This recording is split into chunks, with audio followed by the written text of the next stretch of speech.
Bien, on se retrouve pour le brief du jeudi 24 mars 2022, je vais y arriver. On parlera du Bitcoin aujourd'hui, bien évidemment, comme d'habitude, qui confirme son breakout. Enfin, bon, c'est un breakout qui est faible, on aimerait voir plus de force, mais c'est assez encourageant. Et on parlera également de Link. Je ne parlerai pas d'Ethereum parce qu'il est encore trop corrélé au Bitcoin, enfin c'est la même charte. Donc tout ce que je vais dire pour le BTC, c'est applicable à Ethereum. Et je parlerai de Link aujourd'hui. Je vois vos assets qui reviennent en commentaire, j'oublie pas, et XRP je le ferai demain pour clôturer la semaine. Et je vois encore vos assets, hein, donc tout ce qui est RSR, il y a aussi AVAX je crois qui revient un petit peu. Il y a EGLD que j'ai déjà fait, donc ça n'a pas bougé depuis la dernière update, mais je garde en mémoire et je vous ferai ces assets la semaine prochaine du coup. Alors du coup, le BTC ici en daily, enfin on arrive à clôturer au-dessus de la ligne de coup, donc ce gros W ici est confirmé. C'est très encourageant. Maintenant, on n'est toujours pas sorti du gros range, hein, donc c'est encore une fois la vraie cassure haussière, la vraie résolution haussière se fait une fois qu'on va breaker. Enfin, si on break déjà, pas quand on va breaker, mais si on break, bien évidemment, cette zone.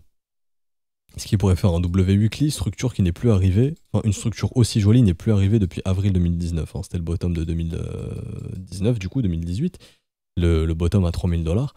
Mais oui, il n'y a plus d'aussi beau W qui s'est formé depuis. Là, ici, on avait un petit qui était pas ouf. Il y avait un petit W de continuation ici. Le petit de continuation aussi ici, mais sinon, une belle structure comme ça fait très longtemps que j'en ai pas vu si elle se forme, donc ça serait un signal assez encourageant. Là, par exemple, si on passe en area, on voit clairement qu'elle est en train de se former, donc hyper positif. Mais faut que ça se forme, faut clôturer au-dessus des 46 000. Alors du coup, en daily, pattern confirmé, ça c'est bien, c'est bon signe, bien évidemment. Je passe en court terme rapidement parce qu'il n'y a pas grand chose d'autre à dire. Je vais juste remettre le biais qui est bullish également. Donc tant que ça reste un biais bull, on peut dire qu'on peut avoir du flux acheteur.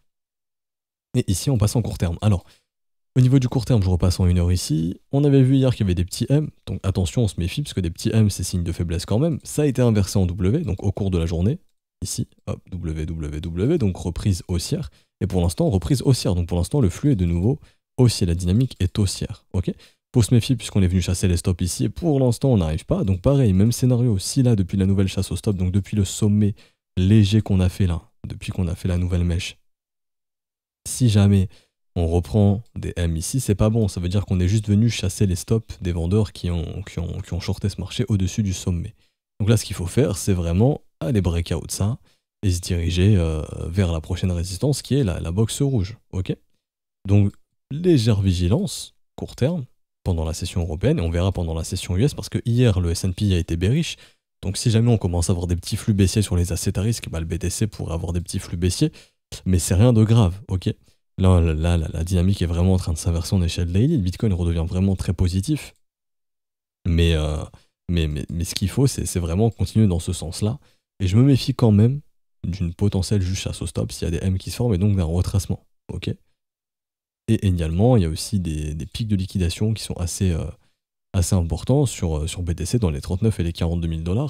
Je ne sais pas si on viendra les chercher parce que je ne fais pas le marché, mais ces pics existent. Donc c'est des longues à liquider justement, qui sont en gros levier potentiellement. Ça peut être des longues de whales qui sont déjà positionnés parce qu'ils pensent. Enfin, ces mecs-là sont peut-être en train de préparer le breakout des 46 000 et donc un short squeeze de malade derrière. Ils sont peut-être déjà positionnés, c'est pour ça qu'on ne touchera pas à leur liquidation. Mais si jamais on commence à faiblir, c'est des niveaux évidents de liquidation à venir chercher.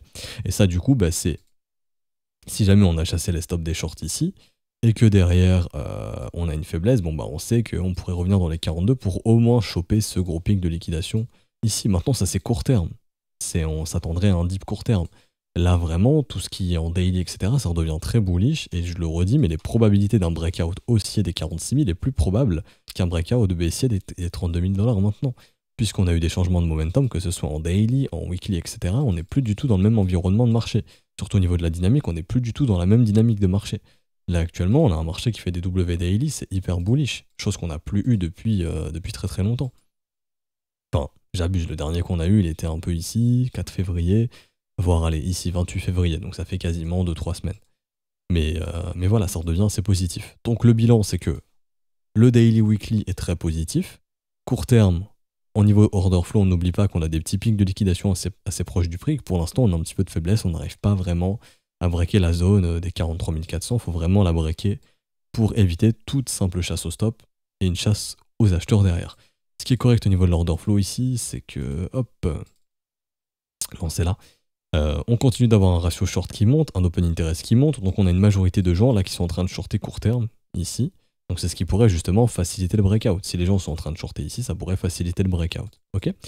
Donc ça c'est hyper positif, on a toujours des fundings négatifs, c'est bien. Au niveau des spreads, pareil, hein, le prix monte, les spreads sur Binance chutent, ce qui veut dire que la pression vendeuse est plus importante sur les dérivés. On peut l'interpréter d'une autre manière, qui est la pression acheteuse est plus importante sur le spot que sur les contrats dérivés. Mais là par exemple, on voit, hein, le prix monte, pareil, là le spread se remet un petit peu à baisser sur OKEx. FTX, pareil, le spread baisse un petit peu. Et Bybit, on est littéralement dans des spreads négatifs alors qu'on a un prix qui monte. Donc ça veut dire que pour l'instant, les gens, sur les perpétuales, donc les contrats perp, là on fout du levier généralement, des contrats où il y a beaucoup plus de volume et de liquidité, pour l'instant, les gens sont plutôt contre le mouvement en fait. Et sur Binance Future, on voit aussi des grosses zones ici qui sont shortées. Donc là, je le vois ici, mais sur Binance, il y a encore de gros shorts qui ont été exécutés ce matin, dans les 43 100, 43 500. On a aussi des gros shorts qui avaient été exécutés ici. Donc on est dans une zone où les gens aiment bien shorter. Pour l'instant, ça tient. Ok. Donc c'est peut-être des Wells qui préparent du short ici et qui préparent un dip, c'est possible. Mais si jamais cette zone, on la casse, dites-vous que derrière, ça peut vraiment déclencher un short squeeze. Pas le short squeeze de malade, hein, parce que le short squeeze de malade, il arrive exclusivement si on s'affranchit de cette zone. Donc un short squeeze, c'est quoi pour les nouveaux? En gros, c'est simple. C'est quand vous avez beaucoup de vendeurs à découvert sur un asset. Donc en gros, beaucoup de gens qui pensent que le Bitcoin va baisser, donc ils le short. C'est-à-dire que en gros, je fais une promesse de rachat futur. Donc je vends du Bitcoin et je fais la promesse de le racheter plus tard. Mon but, c'est de le racheter moins cher. Donc en gros, je vends à découvert du Bitcoin ici. Si je le rachète là-bas, je fais une plus-value. En gros, c'est pareil à la baisse, tout simplement. Quand vous achetez, vous voulez que ça monte, ben un mec qui short, il veut que ça baisse pour racheter sa position moins chère. Dites-vous qu'un shorter, c'est un mec qui fait une promesse de rachat. Et donc si on accumule beaucoup de shorters des mecs qui shortent, on accumule beaucoup de mecs qui vont faire des promesses de rachat. Et donc si on veut les faire perdre, il faut faire monter les prix pour les faire acheter plus haut. Ce qui fait qu'en gros, la demande se téléporte plus haut. C'est simple, je short ici, si jamais le prix monte, mon short il est perdant, si je clôture ici, je perds de l'argent. Okay, et dans tous les cas, je fais une promesse de rachat. Donc pourquoi c'est bullish un marché dans lequel il y a beaucoup de shorters? Bah parce qu'on a un paquet de mecs qui promettent de racheter des bitcoins, peu importe le prix. Eux, leur objectif, c'est de vendre, c'est de racheter moins cher, mais si le prix monte, ils n'ont aucun autre choix, soit d'attendre que ça rechute, soit de racheter plus cher et donc de perdre de l'argent. Parce qu'en gros, ils ont vendu à découvert, par exemple, ici à 43, si on monte à 50, bon bah ils vont devoir racheter à 50 et donc ils perdent de l'argent tout simplement. Alors que si on va à 35, bon bah ils peuvent racheter à 35 et donc encaisser la plus-value, ok? Donc c'est pour ça que quand je dis il y a beaucoup de shorters, c'est positif, bah parce qu'en fait il y a beaucoup de mecs qui font des promesses de rachat. Donc ça c'est bullish. Comme si demain vous avez 1 million de personnes qui viennent et qui vont promettre de racheter du Bitcoin. Bah, c'est bullish, on est bien d'accord. Pareil, quand il y a beaucoup trop d'acheteurs, c'est des mecs qui veulent vendre. Donc quand un mec ouvre un long, il veut le clôturer ensuite, donc ça devient un futur vendeur. Donc c'est pas très bullish si on a beaucoup d'acheteurs ici, admettons, et que le BTC commence à venir ici, bah, le mec à la tête sous l'eau, il a envie de sortir de sa position, et ça peut devenir un vendeur là-bas et accentuer une pression vendeuse. Vous comprenez un petit peu ces notions de short et de long, des notions extrêmement importantes à comprendre. Et là actuellement sur le court terme, bah, y a plein de mecs qui sont en train justement de parier à découvert sur le BTC, ça on le voit ici, parce que là le funding chute, l'open interest il monte, donc il y a beaucoup de positions qui s'ouvrent avec un ratio short qui monte. Donc la majorité ici, en nombre de positions, sont en train de shorter. Parce qu'ils sont en train... Enfin, en gros, c'est des futurs acheteurs, ok? Tout simplement. Donc ces mecs, on aura de grandes chances, cette zone, de la défoncer ensuite. Mais est-ce qu'on va avoir un petit dip avant? C'est possible, parce qu'on a beaucoup de liquidations longues aussi qui attendent un petit peu au sud. Mais à l'instant T, les gens restent pas mal bearish. Et là, quand on passe en daily, là j'ai le funding de tout Bitcoin, Ethereum, les altcoins. On voit que majoritairement, dans le même range que là-bas, là on avait un funding majoritairement négatif, là c'est la même chose. Un funding négatif, ça signifie que la pression vendeuse est plus importante sur les contrats perpétuels. Généralement, quand on a ça, il y a des short squeeze qui arrivent. Donc là, par exemple, en voyant ce funding, on se dit qu'il y a de grandes chances que, tôt ou tard, d'un coup, soyez pas étonnés si du jour au lendemain, le Bitcoin, il fait hop, une grosse bougie verte, comme il a pu le faire ici, une grosse accélération. Puisqu'on a beaucoup de vendeurs à découvert sur les contrats dérivés qu'on pourrait liquider, et ça ferait du coup un effet domino, un short qui liquide un autre, qui en liquide un autre, qui en liquide un autre, qui en liquide un autre, et du coup un effet domino et les prix qui montent assez rapidement. C'est le mécanisme d'un short squeeze, tout simplement. J'ai pas grand chose à dire de plus pour le Bitcoin, toujours à surveiller. Si, pardon, dernière information, en H4, le momentum qui pour l'instant n'est pas définitivement bullish, on a un léger signal ici, franchement il est trop faible, j'attends vraiment le signal ici. Et donc du coup pour moi je pense, pour ma part, qu'on est toujours sous l'effet de cette divergence baissière, ce qui fait qu'on a un petit peu du mal à vraiment breaker. Une fois que le momentum est récupéré, donc on vient clôturer au-dessus de ce niveau, comme ceci, le momentum est définitivement récupéré, et là ça peut accélérer les choses, et là on peut break out, et là on peut monter vers la prochaine zone entre 44,7 et 45,8, tout simplement. J'ai fini pour le Bitcoin, pas grand chose d'autre à dire de plus. Ethereum, on fait pas puisque c'est très corrélé au Bitcoin, hein, c'est exactement la même charte. Ici, on a un peu du mal à breakout pour l'instant. Et du coup, on termine avec Link. Alors, le Chainlink, qui est d'abord, rappelez-vous, la première chose que je fais toujours, je localise mon marché. Où est-ce qu'il est? Rappelez-vous, on veut acheter soit dans la zone de rechargement, soit dessous. Et d'ailleurs, j'ai vu une question en commentaire, je vais y répondre, qui est, on fait comment quand il y a un asset qui, par exemple, a été listé, et donc, en gros, voilà, il fait ça, et après, il fait que dumper, et donc, on n'a plus de zone de rechargement possible. À ce moment-là, ce que vous faites, c'est soit vous allez vous donner une zone de prix psychologique, par exemple, voilà, mon asset ici, il est à 15 $, bah moi, je vais essayer de le choper entre 5 et 10 $, ok? Et donc, vous attendez qu'on aille dans cette zone, et ça sera votre zone pour vous. Soit ce que vous pouvez faire, c'est travailler avec des extensions de Fibonacci, donc exemple, là, on fait tac, tac. Bah, ce que je peux faire, c'est une extension qui va me permettre de calculer ma prochaine zone. Donc, je prends mon fib ici, je le mets ici, je le mets ici, et là, je peux targeter 100%, 161,8. Donc là, ma prochaine zone serait peut-être 161,8, une zone de localisation, ou tout naturellement, vous attendez simplement une structure de marché. Et donc là, il n'y a pas besoin de Fibonacci ou autre. Et donc, votre raison de localisation, ce sera simplement ce qu'on appelle un ATL, donc un all-time low, l'inverse d'un all-time high, donc d'un ATH, qui est un plus haut historique, bah là, ce sera un plus bas historique, votre raison de localisation. Ok? Voilà, c'était juste pour revenir sur cette petite question que j'ai vue en commentaire hier. D'ailleurs, quelqu'un avait bien répondu en commentaire. Du coup, le link ici, alors, on est où? Bah, on est entre 0,786 et 0,618. Hein, bizarrement, la zone de rechargement, pourquoi le prix baisse plus ici? Parce que les gros investisseurs rentrent dans ces zones. Et en tant qu'investisseur, si vous voulez agir comme les pros, vous devez acheter exclusivement quand on est dans ces zones. Ça sert à rien de courir après un marché quand il n'est pas en zone de rechargement. Exemple, ici, est-ce que j'achète? Non. Pourquoi? Enfin, je peux trouver de la continuation, mais c'est tout. Pour de l'investissement, c'est mort.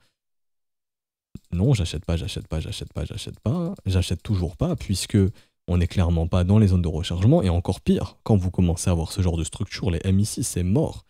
Là, c'est plus un marché haussier, ça c'est des signes de top, ok? Et du coup, ensuite, on enchaîne, bon bah là, gros mouvement baissier, ah, la zone de rechargement, ok, les gros rachètent. Pourquoi on a un gros rebond? Bah, il y a des gros qui rentrent ici. On attend, on n'est plus en zone de rechargement, ça ne nous intéresse plus.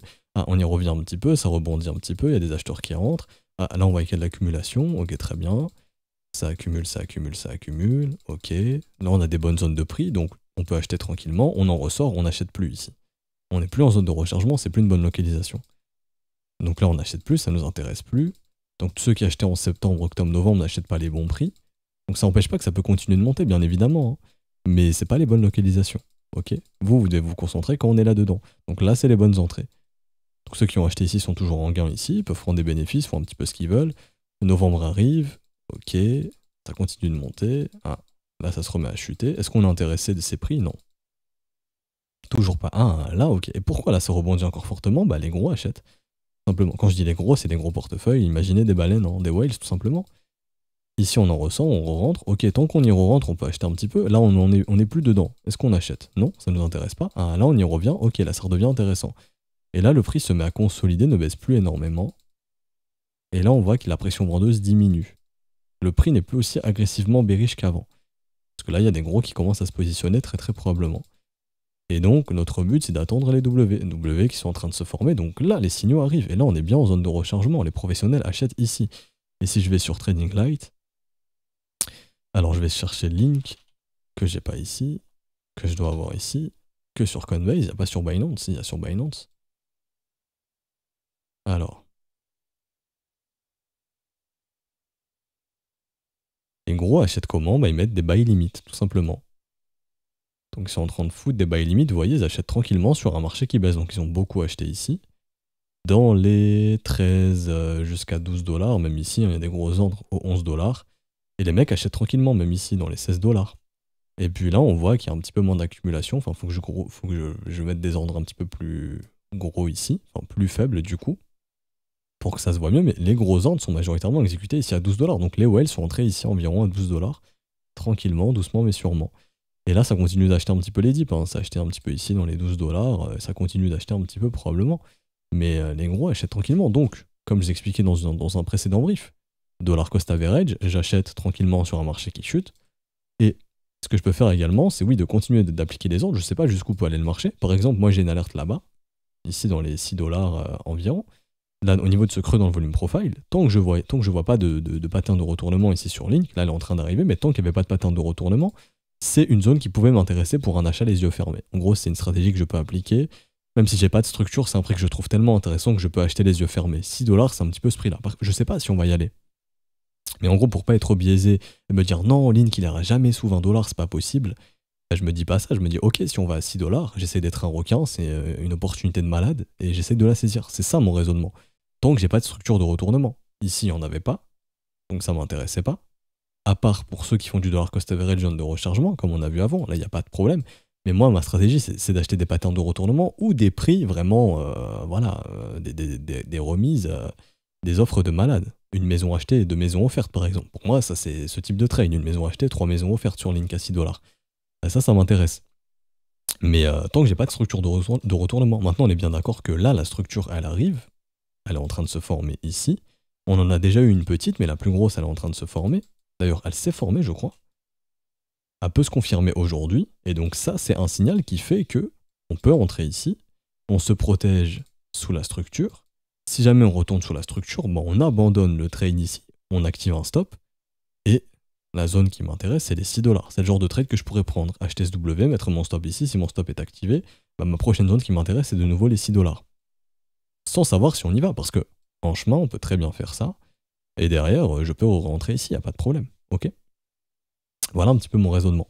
Maintenant, actuellement, le W daily est en train de se former, on a déjà eu un, donc si je passe en close line, vous voyez, il y a déjà eu le W ici, très bon signal. Donc il y a déjà eu un signal acheteur qui a été déclenché ici aux environs des 14$. Donc Link est en train de se retourner ici en daily. Dans un premier temps, on va targeter tout simplement une phase de retracement depuis le top de novembre. Ok. Donc, premier arrêt, je pense qu'on peut le défoncer sans problème. La zone qui va nous intéresser ici en cas de retracement, c'est au moins la zone de rechargement de short depuis novembre. Donc au moins entre du 27 à 32$ ici. Ok. Je vais regarder le momentum. Le momentum est bullish ici en daily, gros W, il n'y a pas de problème. Je vais aussi afficher les spreads, voir les gens sont bearish depuis quand, parce que je pense qu'ils sont bearish depuis assez longtemps. Hop. Alors on a des spreads négatifs depuis environ décembre. Donc là, on est en train d'en accumuler des shorters. Déjà, juste en voyant ça, je me dis qu'au minimum, ça encore, c'est pas une science exacte, c'est de mon expérience, mais au minimum, on devrait venir chasser au moins ces vendeurs au-dessus des 28$. Donc se dire que la zone de rechargement de short est impossible, non, elle est très très réaliste. Et du coup, on sait que l'axe W, je pense que tous ces vendeurs ici, on peut les nettoyer au moins jusqu'aux 28$. Par exemple, aidez-vous des spreads également, mais là vous voyez ici, spread très positif. On n'achète pas quand les spreads sont très positifs, c'est-à-dire que le marché est hyper suracheté sur les contrats d'AIV qui a vraiment entre deux euphories. Ici également, spread très positif, c'est les tops. Spread négatif, c'est les bottoms. Ici par exemple, spread négatif, c'était les bottoms, W de continuation, marché haussier. Ici, spread négatif, c'était le bottom. Spread négatif ici, c'est encore des bons prix. Là, spread un petit peu trop positif, on a retracé, spread négatif, on achète. Donc on passe de 20$ à 8$, bon discount, et là on peut acheter, donc on surfe le mouvement haussier. Par exemple, la spread très négatif, ça c'est hyper intéressant par exemple, ok. Et du coup, d'expérience, comme je vous ai dit, au moins jusqu'aux 28$, on pourrait aller chasser les vendeurs, ensuite on verra, ok. Dans un premier temps, on va se focus, se concentrer sur ce retracement de ce mouvement. Ensuite, si jamais on a plus, on va se concentrer sur l'entièreté du mouvement, donc de la TH jusqu'au bottom actuel. Je vais retirer ici ce fib. Hop. Et donc à ce moment-là, le premier arrêt ici à 27$, donc un niveau important. Et ensuite, zone de rechargement de short, ici, entre 37 et 44$. Également, on peut ajouter un petit retracement de moitié et ajouter une petite règle de moitié, donc un marché peut retracer de moitié en moitié moins de temps, donc retracer les 0,5 en moitié moins de temps. Donc on va calculer ce serait pour quand. Là ça va être une date assez large je pense. J'ai mon FIB time zone qui me calcule ça automatiquement. Hop, ici. Donc là c'est targeté pour environ juillet 2022 en retour dans les 32$. Bien évidemment on peut le faire avant.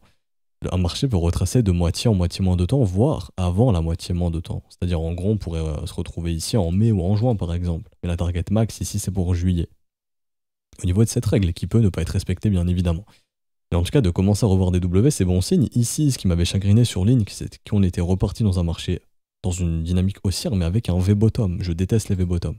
Donc ce V-bottom a été retesté, et là, on transforme ça en W. Ça, c'est hyper positif. Là, c'est bien.